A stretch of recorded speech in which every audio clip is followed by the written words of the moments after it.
कि राहुल गांधी कह रहे हैं कि ऐसे मजबूत साक्ष्य हैं उनके पास में कि चुनाव आयोग के अधिकारियों को जवाब देना भारी पड़ जाएगा और जहां तक कि जो पुराने अधिकारी हैं उन तक को जवाब देना पड़ेगा और एक राज्य में नहीं कई राज्यों में।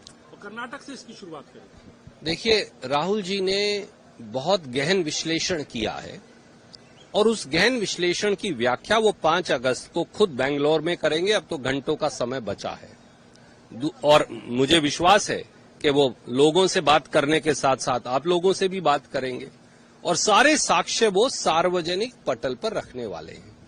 तो जब वो सार्वजनिक हो जाएंगे तो आप उनकी जांच कर लीजिएगा, दूध का दूध पानी का पानी हो जाएगा।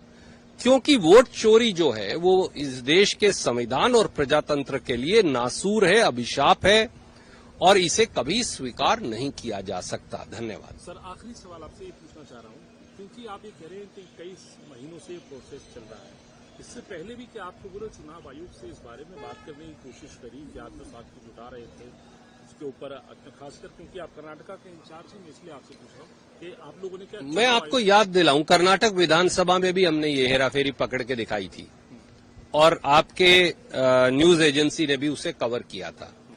बाकायदा एक बीबीएमपी के कमिश्नर लेवल के अधिकारी और रिटर्निंग ऑफिसर एक विशेष विधानसभा में सस्पेंड भी हुए थे और उसके बाद 9032 वोट कटी भी थी जो ऐड कर दी गई थी फर्जी। तो ये एक पैटर्न है बीजेपी का जो वो बार बार करते हैं। जहां कोई मुस्तैद हो वो पकड़ लेगा। अब राहुल जी ने पूरे देश में ये जो हेराफेरी का धंधा, गोरख धंधा चल रहा है, हेराफेरी के इस धंधे को राहुल जी ने पकड़ लिया है और हम जहां साक्ष्य दे पाएंगे हम देंगे। बाकी की जिम्मेवारी सरकार की है और चुनाव आयोग की है कि वो वोटर लिस्ट में अगर कहीं धांधली है, हेराफेरी है तो वो उसे दुरुस्त करे।